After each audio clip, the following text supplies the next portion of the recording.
Everyone, today Paul gets a little sarcastic with the Corinthians. Already you have all you want. Already you've become rich. Quite apart from us, you've become kings. If only you had become kings so that we might become kings with you.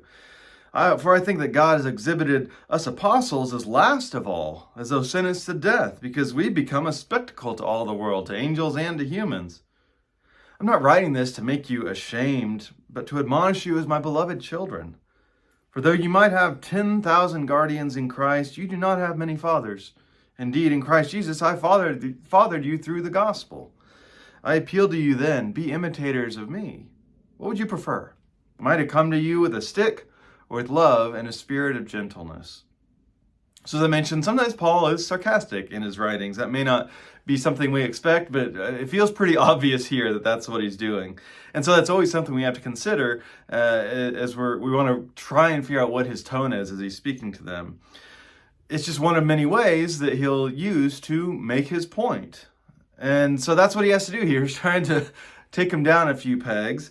And he's actually probably pushing against a common philosophical idea that the wise are kings, right? That's the whole problem. They think they're so wise, they've got everything figured out. And so he's just kind of poking fun at that idea, right? You guys are so lucky, where we apostles, we're suffering and going through all this horrible stuff. He's trying to remind them of what a life is of a servant of God, a true servant of God actually looks like. It's a lot of times not easy. It's the opposite of what we now call the prosperity gospel that says if you do things right, then everything's going to go well for you. Well, Paul's a pretty good counterexample to that. We just sometimes naively make these bad assumptions about how great life should always be if you're a faithful person. I mean, his whole focus here is the cross. Jesus was faithful and it didn't always work out too well for him, right? That's kind of the whole point there.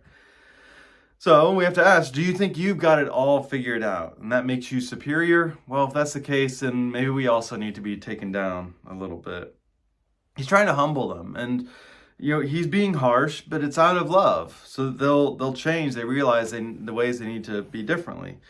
And he's not trying to be mean, he says, although maybe he is just a little bit.